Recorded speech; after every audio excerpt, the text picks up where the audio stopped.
So we've got a home invasion horror. Tell us more about that. It's called Hell's Where the Home Is. We actually finished shooting it exactly a year ago.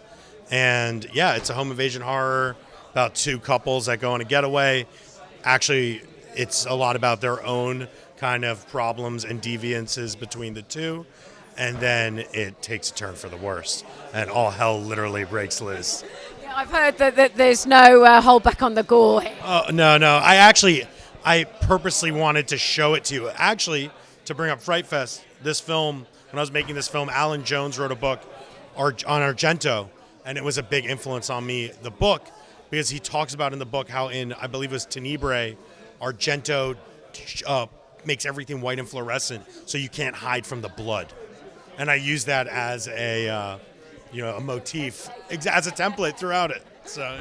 And you're somebody that I hear has worked behind the camera as well, photography-wise. So I imagine the aesthetic and the look, the feel, the lighting would be important. Oh, 100%. I've done every role possible. And actually, the film has a theme of photography in it. So that was one of the things that attracted me. It was, as a photographer, I get to examine. There's even murder by camera in the film. So yeah, it's really important to me. The lighting, the framing. My DP was really collaborative with me because I'm very hands-on about that. So my DP, Noah Rosenthal, we worked really closely on creating an environment that was unique. You know? And, quite often with horror as well, there is a subtext. You touched upon the relationships between the people. Can you tell us a little bit more about what you wanted to say about the relationships, really? Yeah, well, the film, the writer Corey Deshawn actually, he wrote the film based off of Jean-Paul Sartre's No Exit. So that was a basis of it, and it was kind of like in our lives, we see ourselves reflected in other people, and we become our own personal hells and prisons for each other. And especially as we deal with that in relationships, we fall into this thing where I start hating someone else because I see myself in them, So I think that was a theme throughout it, and the kind of deviance of that, and betrayal, and how betrayal plays out because of that underlying resentment of our self-loathing that we see in other people. And no betrayal here with that. You've got a fond following at Frightfest. So tell us what it's like premiering your film. It's amazing. I was super scared because I was just like, that is a giant screen.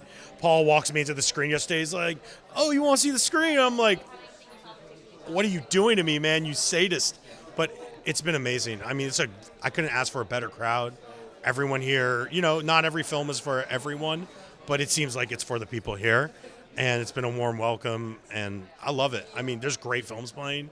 I actually wish I could see more of them, and the crowd has been really good to us. Tell us about this script and what attracted you to it so much. So it's really cool. The character of Joseph, it's nuanced because it's a drama that you really have character building that you do that then turns into a thriller, and so it wasn't just straightforward one thing, and so I liked kind of diving into the backstory of it.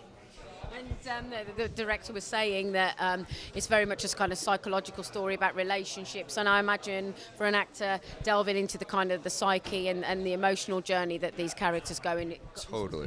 Totally. That was the thing, is that you're going into kind of a relationship within the character's wife and how their dichotomy between them, and then also that kind of instinctual thing where you want to protect her. And so it's really dealing with a lot of different things at once, which was really cool to do. And look, the great thing about horror is that you can take that emotion and really kind of push the buttons and take it to its limits, can't you? That is for sure, yeah. It kind of takes you to the most intense part of yourself that you hope never actually happens, but you definitely go there.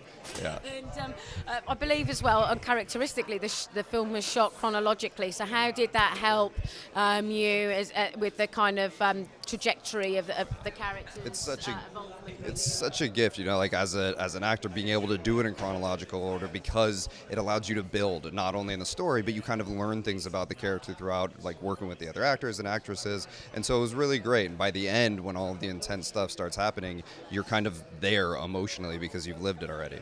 Yeah. And you're here at Frightfest. What's it feel like premiering your film in the UK? It's amazing. It's really been fun. Such a good reaction. It's been so fun to be here. Everyone's super nice, and so it's exciting.